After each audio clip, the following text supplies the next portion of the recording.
The night had settled over the frontier town like a heavy blanket, its silence broken only by the clatter of boots on wooden planks and the faint tinkling of glasses from the saloon at the edge of Main Street. It was a town where dust never truly settled, where men rode in with dreams and left with debts, and where every corner of the street seemed to hide a secret. Yet, in the middle of this restless place, there was one young man who seemed untouched by it all.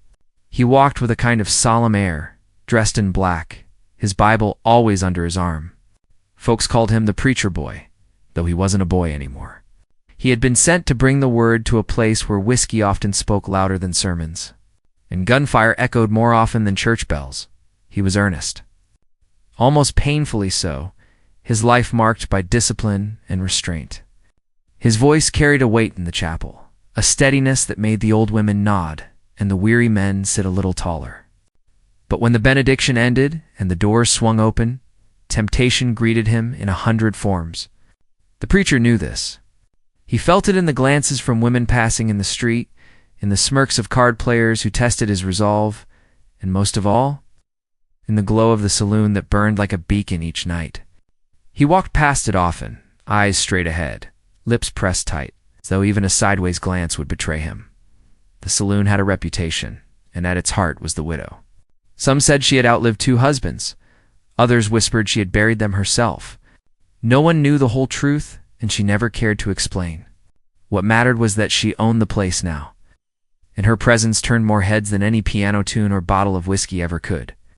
She had the kind of beauty that didn't ask permission, and the kind of confidence that came from surviving loss and learning how to wield it. Every man who stepped into her establishment carried away the memory of her smile, or the sting of her rejection, but none forgot her. The preacher had seen her only from a distance. He would not step inside, not even to hand out tracts or call a soul to repentance. Still, in the privacy of his own mind, her image lingered. He would remind himself that she was a test of his faith, nothing more, yet the thought gnawed at him like hunger. He told himself he was strong enough. After all, he had never touched a woman, not once. His life had been built around duty, sacrifice, and a calling higher than himself. Desire, he believed, was for weaker men. But sometimes, when the night stretched too long, he wondered if strength could also be a kind of blindness. One evening, fate pulled tighter strings than he could resist. A storm had rolled in from the plains, the kind that painted the sky black and shook windows with its fury. The preacher, soaked to the bone, found the saloon's lanterns glowing warm against the rain. He should have kept walking, but the thunder cracked like a cannon overhead, and before he knew it, he was at the door. It was not sin, he told himself, to seek shelter. Only weakness would turn this into something more. He pushed open the door, the smell of whiskey and smoke wrapping around him like a cloak. Inside, men looked up, surprised to see him. Some chuckled, others whispered. The piano stilled for a moment, then carried on. And there, leaning against the polished bar, was the widow. She studied him with an expression that mixed amusement with curiosity, as though she had been waiting for this very moment. She didn't speak right away, but her eyes held him, steady and knowing. He stiffened under that gaze, clutching his hat in one hand, his Bible still in the other. He meant to say he only needed to wait out the storm. But before words could form, she moved closer. Her voice was soft, almost kind, but every note carried a challenge. "Well, preacher, the rain must be mighty fierce to drive you through my door." The room seemed to grow smaller with each syllable. He wanted to answer, to keep his dignity, yet something in her tone unsettled him. Around them, the saloon carried on with laughter and deals. But he felt as though every eye had turned toward him. Watching to see what he would do, the widow picked up a rag, began wiping down the counter with deliberate care. Her movements were slow, graceful, almost theatrical, as if each pass of her hand was meant to test him. She leaned closer, the lamplight outlining her figure, and whispered so only he could hear, "A storm can be forgiven, preacher. But once a man steps inside, he always finds a reason to stay." His heart pounded, his resolve teetering between faith and temptation. He had preached about strength, about resisting the devil's snares, but standing there, He realized those words had never been tested against the weight of a woman's gaze. The room blurred. The thunder outside became a distant drum, and all that remained was the widow's smile. She was not mocking him. No, it was worse, she was inviting him, daring him to cross the line he had drawn his entire life. And in that moment, he faced a choice that would define more than just his reputation. It would test whether his calling was armor strong enough to shield him, or a fragile shell waiting to crack. He swallowed hard, every muscle in his body straining with the urge to flee, yet his boots stayed rooted to the floor. The widow leaned in just a breath closer, her eyes gleaming with something he couldn't name. Then, with a faint smile, she said the words that froze him where he stood. "Let me teach you something no sermon ever could." The preacher felt the air leave his lungs, as though the storm outside had swept into his chest. His fingers gripped the Bible tighter, but for the first time, he wasn't sure if it would be enough. And as the saloon doors swung with the wind, the world seemed to wait, suspended in that fragile silence. To see whether the young preacher would take his first forbidden step, the preacher stood frozen, the widow's words curling around him like smoke, impossible to ignore and harder still to shake away. His throat tightened, and though he wanted to speak, his voice refused to come. He could feel the weight of the room pressing down, the laughter of men at the card table, the off-key piano tune, the clink of glasses filled with cheap whiskey. But all of it faded into a blur when set against her presence. She did not move quickly, nor did she need to. Every tilt of her head, every faint smile, carried a kind of gravity that drew him closer, whether he admitted it or not. The storm outside rattled the windows and drowned out the distant howl of coyotes. He could have turned and left. He could have said it was only the weather that had brought him here. Yet something in her tone, in the way she spoke, made it seem like this meeting had been waiting for him all along. She returned to wiping down the counter, her hands steady, but her eyes stayed fixed on him with a quiet boldness. For years he had warned others about temptation. He had preached about snares set by the enemy. But nothing in the scriptures he recited could describe the way his chest tightened when she leaned across the bar. Closer than was proper, closer than he had ever allowed anyone to be. He thought back to the path that had carried him into this frontier town. He had grown up in a quiet farming settlement, raised by parents who believed hard work and prayer were the only anchors a man needed. From boyhood, he had been marked as different. The one who studied by candlelight while other boys played cards or courted the farmers' daughters. His calling had come early, and once he set his mind to it, there had been no turning back. He was known for his seriousness, for the way he walked straight and narrow without faltering. When others stumbled into vice, he kept himself clean. When others spoke of longing, he reminded them of duty. Yet standing in the saloon, drenched by the storm and caught in the widow's gaze, he felt every layer of that discipline cracking. It was not just her beauty. It was the way she carried herself, as if she had lived through things that no sermon could explain. She was older than him, that much was clear. She had seen the world strip away illusions, had buried more than one dream in the cold ground, yet she still moved with strength. That alone unsettled him, for he had always believed sorrow broke a person. But she wore it like armor, and that made her dangerous in ways he could not name. The widow knew what she was doing. She had seen men like him before, men who came west with clean collars and sharper words, ready to save others without ever admitting their own frailty. She did not rush. She let silence stretch, let the preacher feel the pull without forcing his hand. Around them, the saloon carried on as if nothing mattered, but she had carved out a space where the preacher was trapped in a battle no one else could see. He gripped his Bible tighter, his knuckles white against the worn leather cover, reminded himself of every promise he had made when he first stood at the pulpit. Still, the words "let me teach you" clung to him like a whisper too close to the ear. A man at the corner table chuckled. "Looks like the preacher found himself a new kind of scripture tonight," he said, loud enough for others to hear. Laughter broke out, harsh and mocking, and the preacher's face flushed hot. He opened his mouth to defend himself, but the widow lifted her hand, silencing the room without raising her voice. Her command was quiet, yet absolute, and soon the men turned back to their drinks and cards. The piano stumbled to life again, filling the silence. "You don't belong here, do you?" she asked, her tone softer now, as though the storm outside had seeped into her words. "And yet here you are." He wanted to answer with certainty, to declare his purpose as boldly as he did from the pulpit. But the truth was tangled inside him. He belonged to God, yes, but he also belonged to his own hunger, a hunger he had never confessed to anyone. He swallowed hard and finally said, "The storm drove me here. Nothing more." The widow smiled faintly, though it was not unkind. "Storms always do. They drive us where we were meant to end up, preacher." Whether we admit it or not, her words lingered like a riddle. And though he tried to dismiss them, they dug deeper with every second. He thought of the way folks in town spoke of her, always with a mix of fear and admiration. They said she could read a man's weakness the moment he crossed her threshold. He wondered what she had already read in him. Did she see his discipline, or did she see the cracks forming beneath it? The thunder roared again, and the lamps flickered. He felt the cold drafts slip through the saloon doors, reminding him he could still leave. Yet his boots remained rooted to the wooden floor. Something stronger than the storm kept him in place.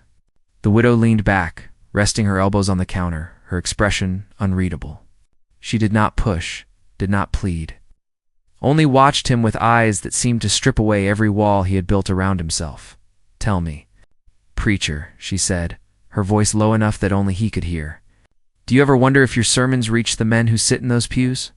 Do you ever wonder if you're speaking to hearts, or only to walls?" The question stung because it was true. He had wondered. He had felt the emptiness when men nodded at his words, but returned to the saloon by nightfall. He had felt the futility of preaching against whiskey when its glow lit the town every evening. He had felt the ache of loneliness, knowing no one would ever see him as anything but the preacher boy. Her words sliced through him, because they carried the same doubts he buried in silence. The widow let the silence stretch again, then added, "Sometimes people don't need another verse. Sometimes they need to be reminded they're alive." The preacher's chest tightened. He wanted to rebuke her, to call her words foolish, but deep inside, a voice whispered that she was right. He had spent years being righteous, but had he ever truly lived? He gripped the Bible so hard it hurt, and yet it felt lighter than the storm in his chest. He thought of the narrow road he had always followed, and for the first time, he wondered what it would mean to step off it, even for a moment. Outside, the storm raged on, pounding the saloon roof with relentless force. Inside, another storm brewed, one no man could see, but which threatened to undo everything the young preacher had ever known. He stood there, silent, while the widow's eyes stayed locked on him, waiting to see which way the wind would carry him. And just as he opened his mouth, ready to speak words he had not yet formed, the saloon doors banged open with a crash. A figure stepped inside, dripping wet, shaking the rain from his hat. His presence shifted the air instantly, and the preacher's heart sank, though he did not know why. The widow's gaze flickered toward the newcomer, and for the first time since he entered, her expression changed. It was not surprise, but recognition. Something in her eyes told the preacher that this story was far from simple, and that the storm outside was only the beginning of what awaited him here. The saloon doors slammed shut behind the newcomer, rattling on their hinges as another gust of rain swept inside. For a moment no one spoke. The piano player's fingers froze above the keys. The card game at the far table halted mid-hand, and even the widow's rag stilled against the wood. The young preacher's eyes fell on the stranger, and though he had never seen him before, a chill crept through him as if the storm had followed the man in. The stranger was tall, with a lean frame and a shadowed face under a soaked hat brim. His coat dripped water onto the floor, pooling around his boots, and when he finally lifted his head, his eyes cut through the room like cold steel. They lingered on the preacher, then slid toward the widow, and something unspoken seemed to pass between them. It was subtle, but enough to make the preacher's chest tighten. The widow's expression shifted only slightly, but it was enough. She knew him. The stranger walked toward the bar with the kind of slow, deliberate stride that made everyone else lean back in their chairs. The widow moved first, setting down the rag and straightening her shoulders. "You shouldn't be here," she said, her voice quiet but edged with something sharp. The preacher caught it at once, a note of warning, perhaps even fear. The man's lips curved into the faintest smile. "Storm's fierce tonight," he replied, his tone flat, his words almost mocking. Figured this was as good a place as any. He leaned against the counter, too close to the widow, and for the first time since he had stepped into the saloon, the preacher felt the widow's strength waver. It was quick, a flicker in her eyes gone as soon as it came, but he had seen it. And it stirred something in him: confusion, protectiveness, perhaps even jealousy, but most of all, unease. The widow reached beneath the bar and poured the stranger a drink without asking. Her hand was steady again, her face calm, but the preacher saw the tension in her jaw. She slid the glass across the wood, and the man caught it with ease, sipping without breaking his gaze from her. "You still make it strong," he said. Setting the glass down with a heavy thud, the preacher stood rooted, watching, feeling the storm outside echo in the storm building within him. He wanted to ask who this man was, but he didn't need to. The widow's silence spoke enough. Whoever he was not a stranger to her, and that alone complicated everything. The other men in the room soon turned back to their games, though their laughter carried a nervous edge. The piano picked up again, shaky at first, then settling into rhythm. The saloon carried on, but under the surface, a current of tension hummed like a stretched wire. The widow finally turned back to the preacher, her face unreadable now. "You should head home," she said softly. Storm or not. It was a dismissal, but also a shield. She was trying to push him out before something happened he could not take back. Yet her words cut deeper than she meant. He felt it like a blade, the reminder that he was an outsider here, that he was standing in a world he did not belong to. He clutched his Bible tighter, torn between obedience and defiance. The stranger smirked, glancing at the preacher with a flicker of disdain. "So this is the boy they call a preacher," he said, his voice loud enough for others to hear. "Doesn't look like much of a threat." The preacher's face burned, but he stayed silent. He had learned long ago that words could be as sharp as bullets, and that to lash out was to lose ground. Yet something inside him stirred, a voice he did not recognize, one that wanted to stand taller, to answer back, to prove himself. The widow cut in before he could speak. "That's enough," she said, her tone commanding again. But the stranger only chuckled and took another drink. As though he owned the place, the preacher finally turned toward the door, his pride wounded but his faith reminding him that this was not his fight. Still, as he stepped forward, the stranger called after him, "Tell me, preacher, do you know what kind of woman you're sharing a roof with tonight?" The saloon stilled again. The preacher froze. His hand hovered near the door handle, but he could not leave now. The stranger's words struck deep, hinting at secrets the widow carried, secrets that might explain the shadows in her eyes, the strength in her voice, the sorrow behind her smile. He turned slowly, his gaze shifting between the man and the widow, searching for truth. The widow's face was calm, too calm. "Don't listen to him," she said, but her voice lacked the same certainty as before. And that was enough to plant doubt. The preacher stepped back from the door, caught between leaving and staying, between faith and curiosity. He felt the weight of every eye in the room, but none heavier than the widow's. She was asking him to trust her without explanation. And yet, trust was not something easily given in a place where every man carried a secret. The storm outside raged louder, shaking the walls as though the heavens themselves demanded a reckoning. The night wore on, and the preacher did not leave. He found himself at a corner table, hands folded tight around the worn Bible, his mind a storm of questions. The widow moved about the saloon with practiced grace, but he could see the strain in her eyes, the way her glance kept sliding back to the stranger as though she expected trouble. And the man, he sat like a king on his throne, drinking slowly, watching, waiting. Whispers spread through the saloon as the night deepened. Some said the stranger was her late husband's kin. Others claimed he had once been her lover. A few muttered that he was worse than both, that he was the reason one of her husbands had never come home. No one knew for sure, and the widow never answered. But the preacher's mind clung to each rumor, twisting them into knots he could not untangle. At last, the stranger rose, his chair scraping against the floor. He tossed a coin onto the bar, its ring echoing through the room, and turned toward the door. Before stepping out, he looked back, his eyes landing squarely on the preacher. "Careful where you place your faith, boy," he said, his voice carrying over the storm. "Not every saint wears white robes, and not every sinner lives in darkness."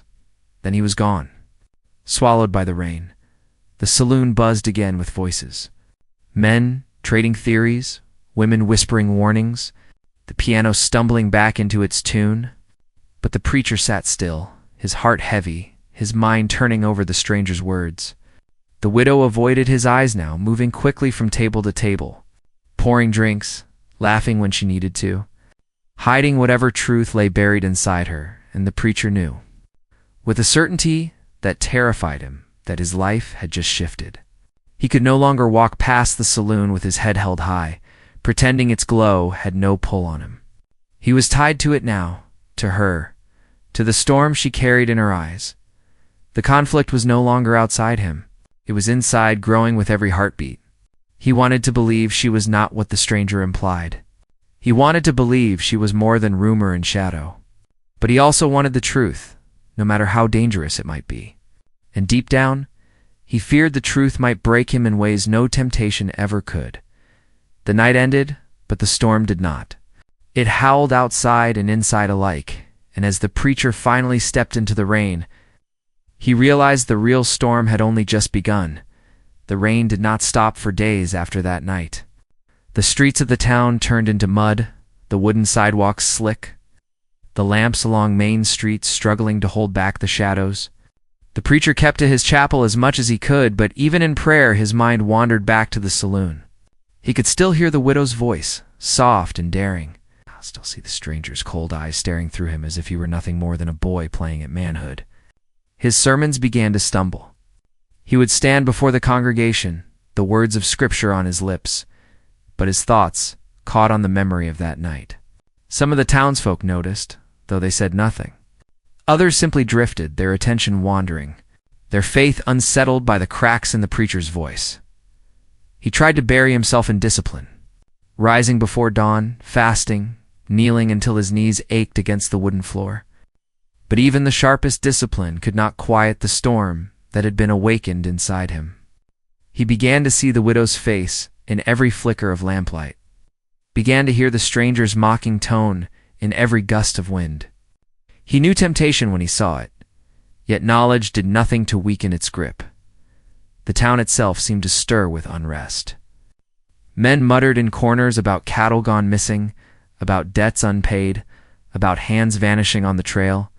The sheriff made rounds more often, but his presence felt thinner, as though he too feared something unseen. Each rumor seemed to circle back to the stranger, who had been spotted near the edge of town, riding with men no one recognized. Some claimed he was building a crew. Others whispered he was hunting for something or someone. And in every whisper, the widow's name clung like smoke. The preacher could not keep away. Against his better judgment, he found himself walking past the saloon night after night, telling himself he was only keeping watch, that it was his duty to know what shadows threatened his flock. But deep inside, he knew the truth. His feet carried him there not out of duty, but out of desire. Each time he passed, the glow of the lanterns beckoned him. The sound of laughter drew him closer, until finally he stepped through the doors once more. The widow saw him at once. Her eyes widened, then softened, though she did not smile. She was speaking with a pair of ranch hands at the counter, but as soon as they turned away, she crossed to where the preacher stood. "You shouldn't be here," she said again, though her tone lacked the sharpness of the first time. Now it sounded weary, as if she were warning him for his sake, not hers. "I heard talk," he replied, his voice low, "about that man, about you." Her expression flickered, but only for a moment. "Talk is cheap in this town. You'd do well not to listen. I need to know the truth," he pressed. His words surprised even himself. He had never demanded answers from anyone before, yet something about the shadows gathering around her left him restless. She studied him for a long moment, then turned away. "Some truths do more harm than lies, preacher. You think you want to know, but once you hear it, there's no turning back. Her refusal only deepened the fire inside him. He was torn between leaving and pressing harder.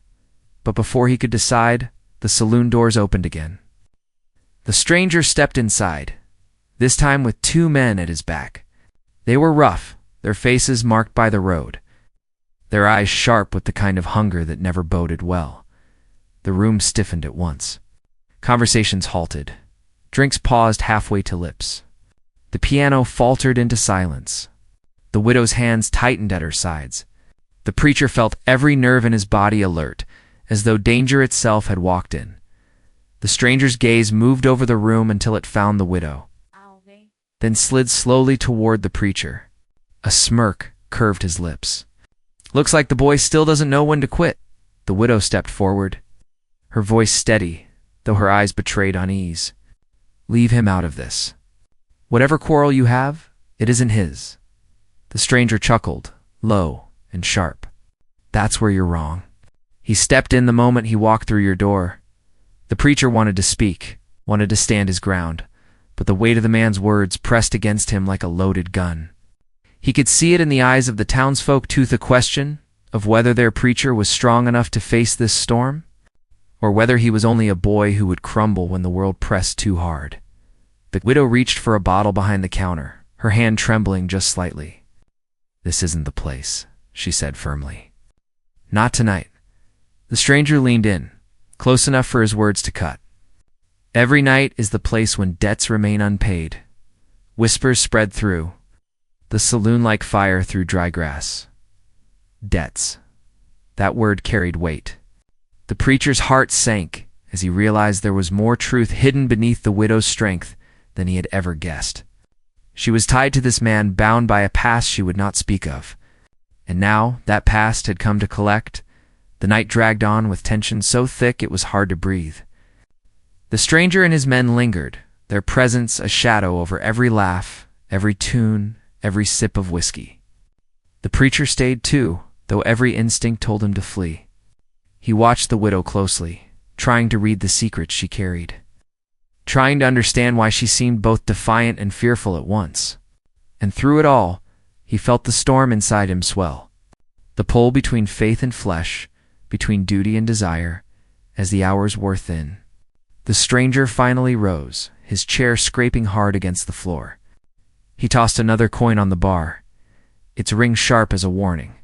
"Soon," he said, his eyes fixed on the widow. "We'll settle this." Then his gaze shifted to the preacher, and his smile darkened. "And you, boy, best decide which side of the fire you're on." With that, he left his men trailing behind him, saloon doors swinging wide as the storm swallowed them whole. The silence that followed was heavier than gunfire. No one moved. No one breathed. The widow stood behind the bar, her face pale but her posture unbroken. The preacher stepped closer, lowering his voice. "Tell me what he means. Tell me what he has over you." She shook her head slowly, her eyes filled with shadows. "Not tonight. Not here." But the preacher's resolve was no longer weak. He leaned closer, his voice trembling not from fear, but from urgency. "If you don't tell me, how can I help you?" Her eyes met his then, and for the first time he saw not just strength, but sorrow so deep it seemed to hollow her from within. She opened her mouth as if to speak, but no words came. Instead, she turned away, leaving him with silence heavier than any truth. The preacher left the saloon that night, more restless than ever. The stranger's words echoed in his mind, the widow's silence gnawed at him. And the storm outside battered him, as though the heavens themselves demanded he choose his path. Days passed, but peace did not return.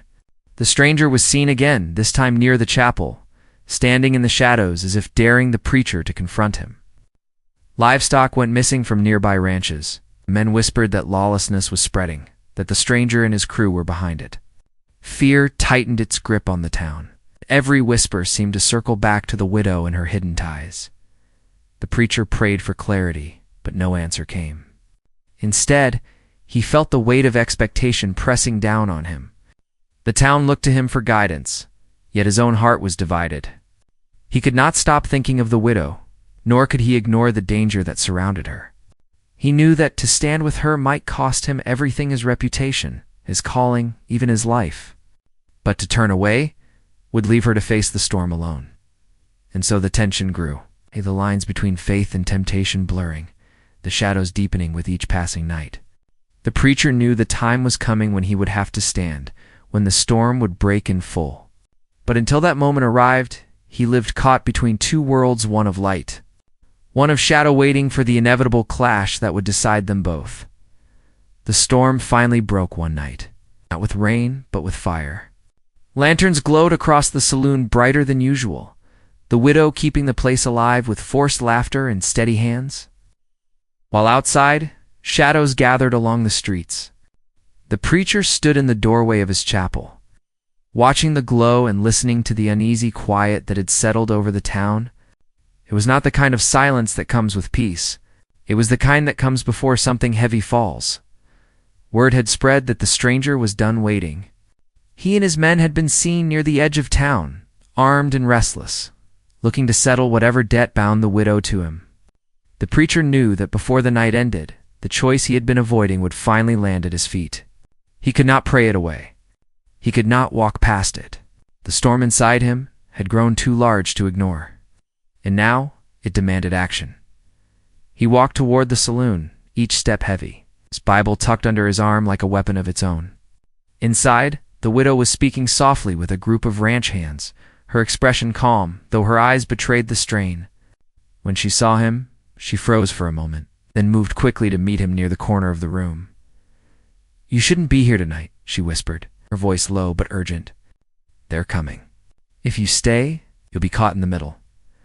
"I've been in the middle since the night I first stepped inside," the preacher answered, his voice steady now. "If there's truth you've kept from me, it's time I know it. No more silence." The widow looked at him for a long moment, her face pale, her hands trembling just slightly. Then she nodded, as though the weight she had carried for so long could no longer be hidden. "That man," she began, her voice breaking but firming as she went on, "was my first husband's brother. My husband died, owing him more than money. He owed him land, reputation, and blood. When I refused to give him what he wanted, I built this place instead. I thought I was free. But men like him don't forget debts." Even when they're buried in the ground, the preacher felt the words sink deep, filling in the shadows that had haunted him since that night. It explained her strength, her sorrow, her guarded eyes. She had been living in defiance, holding her ground against a storm she knew would return. "Then let me stand with you," he said. Before she could answer, the doors of the saloon crashed open, and the stranger strode in with his men. The room stiffened at once. Conversations died, glasses froze mid-air, and the piano player's hands dropped into silence. The widow straightened, her eyes sharp now, her voice strong. "You've had your fun circling like a wolf," she said. "Say what you came to say." The stranger's eyes flicked over the room before landing on her. "It's simple. This place is mine. You've kept it long enough. Tonight you give it over, or I take it by force." Murmurs rippled through the saloon, fear lacing every word. The widow did not move, but her grip tightened on the bar. The preacher stepped forward then, his voice carrying steady across the silence. "This place is hers. It was built with her sweat, her sorrow, her strength. You'll not take it tonight." The stranger turned his cold eyes on him and smirked. "The boy preacher thinks he's a man now." "I don't think," the preacher replied, his tone firmer than ever before. "I know, and I will not stand by while you tear down what others have fought to keep." The tension snapped like a drawn bowstring. The stranger's hand moved toward his coat, and the room erupted in chaos. Men scrambled for cover, chairs toppled, glass shattered. The widow ducked behind the bar, her heart pounding while the preacher stood firm, his hands shaking but his eyes fixed on the threat before him. The sheriff burst through the doors just as the first shot rang out. Gunfire cracked like thunder, filling the saloon with smoke and fear. The stranger's men fired wildly, but townsfolk who had long been silent finally rose, grabbing rifles and pistols hidden beneath coats and tables. Years of resentment and fear found their release in that storm of bullets and shouts. The preacher did not fire. He stood with nothing but his voice, shouting for calm, for courage, for strength. His words cutting through the smoke like a bell in the night. Some heard him, and it steadied their hands. Others pressed forward, driving the stranger's men back toward the door when the smoke cleared. 2 of the stranger's men lay wounded, and the rest had fled into the storm outside. The stranger himself stood near the bar, his gun empty, his eyes burning with rage. The widow emerged from behind the counter, her face pale, but her shoulders squared. She stepped toward him, unafraid now. "It ends tonight," she said. The sheriff's gun was trained on the man. The townsfolk behind him ready to act. The stranger sneered, but the fight had drained from his eyes. He spat on the floor, then backed slowly toward the door. "This isn't over," he muttered, but the weakness in his voice betrayed the truth. With a final glare, he turned and vanished into the night, leaving only silence and smoke in his wake. The saloon was battered but standing, its walls scarred, its tables broken, yet the spirit inside it stronger than before. The widow leaned against the bar, her breath unsteady, her eyes finding the preacher across the room. He looked back, his chest heaving, his Bible still clutched tight in his hand. In that moment, no words passed between them, yet all that needed to be said was clear. The town slowly returned to its rhythm, but it was never the same. The stranger never came back, and the widow carried on, her saloon stronger, her name steadier than rumor. The preacher returned to his chapel, but his sermons changed. No longer were they only words of discipline and duty. Now they carried the weight of experience, of storms weathered, of shadows faced. The people listened differently, too, for they knew their preacher was no longer just a boy untouched by the world. He was a man who had stood in the fire and refused to bow. He still walked past the saloon often. Sometimes their eyes would meet through the window. The widow would nod, a silent acknowledgement of the bond they shared. It was not spoken of, not defined, but it lived quietly between them. A reminder of the night when faith and courage met temptation and fear. The preacher never did take her hand, never crossed the line into the forbidden. But he carried her story within him, and she carried his strength within her. The storm that had nearly broken them both had, in the end, remade them. The town remembered those nights, not as tales of sin or scandal, but as proof that even in the darkest corners, light could still hold its ground. And when folks spoke of the preacher, they no longer called him just the boy. They called him the man who stood when it mattered most. The man who never touched a woman yet learned from her the lessons no sermon could teach. In the end, the story was not about defeat or surrender, but about the strength found in facing temptation without letting it own you. About the courage to protect what is right, even when the world tries to tear it down. It was about storms, both outside and within, and how sometimes the only way to survive them is to stand firm, even when every part of you trembles. And so the preacher's life carried on. Not untouched, not untested, but stronger for the trials he had endured. The widow's saloon kept its lanterns burning, a place of laughter, sorrow, and survival. And the town, forever changed, carried the memory of the night when storms collided and the truth finally stood tall, top of form,